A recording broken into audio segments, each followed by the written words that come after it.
సామంచి 3 రోజుల నుంచి తిరుపతిలో గోశాలలో గోవులు చనిపోతున్నాయనే అబద్ధ ప్రచారాన్ని మొదలుపెట్టారు. అంటే మొన్న తిరుపతిలో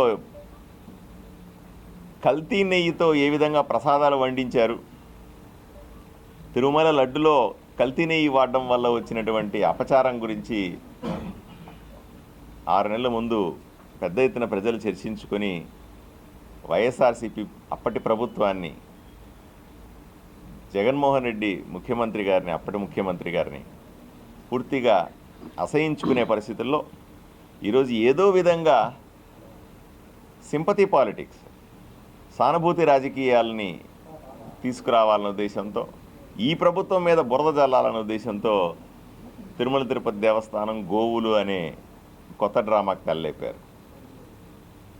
ఏదో విధంగా మత రాజకీయాలు రెచ్చగొట్టడం. ఈరోజు కూటమి ప్రభుత్వం కూడా చాలా సమయంతో ఉంది. ఎక్కడ ఏ విధంగా రెచ్చగొట్టినప్పటికి కూడా, ఎక్కడ ఏ విధంగా ఇబ్బంది పెట్టే ప్రయత్నం చేసినా సరే, ఎక్కడ సమయం కోల్పోకుండా తగిన సమాధానం ఇచ్చే ప్రయత్నం చేస్తా ఉన్నాం. మా దారి మాదే అని వాతావరణాన్ని పాడు చేసే ప్రయత్నం చేస్తే ఊరుకునేది లేదని వైఎస్ఆర్సీపీ పార్టీకి హెచ్చరిస్తూ ఉన్నాం. మీకు నిజంగా ఇప్పుడు గోవుల విషయంలో అయినా సరే తిరుమల తిరుపతి దేవస్థానాన్ని సమాధానం అడిగితే సమాధానం చెప్పడానికి సిద్ధంగా ఉన్నాం. వాళ్ళు చెప్తున్నారు కూడా. నిజానిజాలు తెలుసుకోవాలంటే మీరు పర్యటన చేసి తెలుసుకోవచ్చు,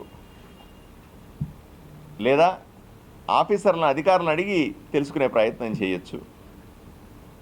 తగిన సమాచారం ఇవ్వడానికి కూడా సంస్థలు సిద్ధంగా ఉన్నాయి. అలాగే ఎవరో పాస్టర్ చనిపోతే దాన్ని మా మీద రుద్దే ప్రయత్నం చేయడం, అంటే వీళ్ళకి రాష్ట్రం ప్రశాంతంగా ఉండడం ఇష్టం లేదా అని సూటిగా అడుగుతా ఉన్నా.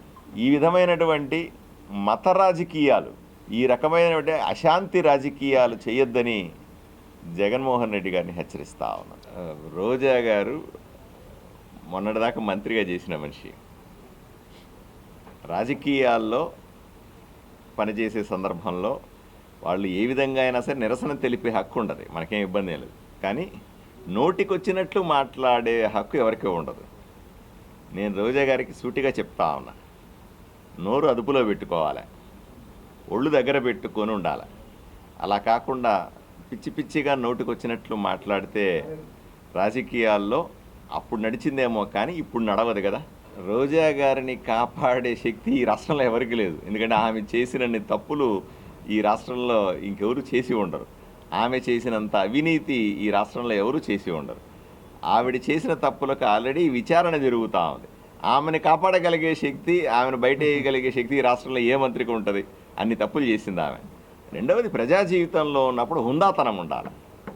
హుందాతనం లేకపోతే ఎలా కదా. ఇప్పటికీ అధికారంలో ఉన్నామనుకుంటే ఇట్లా, అధికారంలో ఉన్నప్పుడు చలాయించినారు, అధికారంలో ఉన్నప్పుడు నోటికి వచ్చినట్లు మాట్లాడినారు, మా నోటికి అడ్డే అదుపే లేదు, ఏం చేసినా చెల్లుతుంది అనుకున్నారు. మిమ్మల్ని అసహించుకున్నారు ప్రజలంతా కూడా. అసహించుకొని ఇంట్లో కూర్చోబెట్టిన తర్వాత కూడా తగుదునమ్మా అని బయటకు వచ్చి మళ్ళీ నోటికి వచ్చినట్టు మాట్లాడితే ఎలా? ఒక మహిళ అయి ఉండి, మాజీ మంత్రి అయి ఉండి ఈ రకమైనటువంటి అసభ్య పదజాలాన్ని వాడడం మంచి పద్ధతి కాదు. ఆమెకే చెల్లింది, ఆమె వరకే పరిమితం అది. ఎందుకంటే ఆమె అలా మాట్లాడుతుంది కదా అని మనం అలా మాట్లాడడం వల్ల ఉపయోగం లేదు. మహిళ, రాష్ట్రంలో ఇప్పటికీ మహిళల పట్ల గౌరవం ఉంది.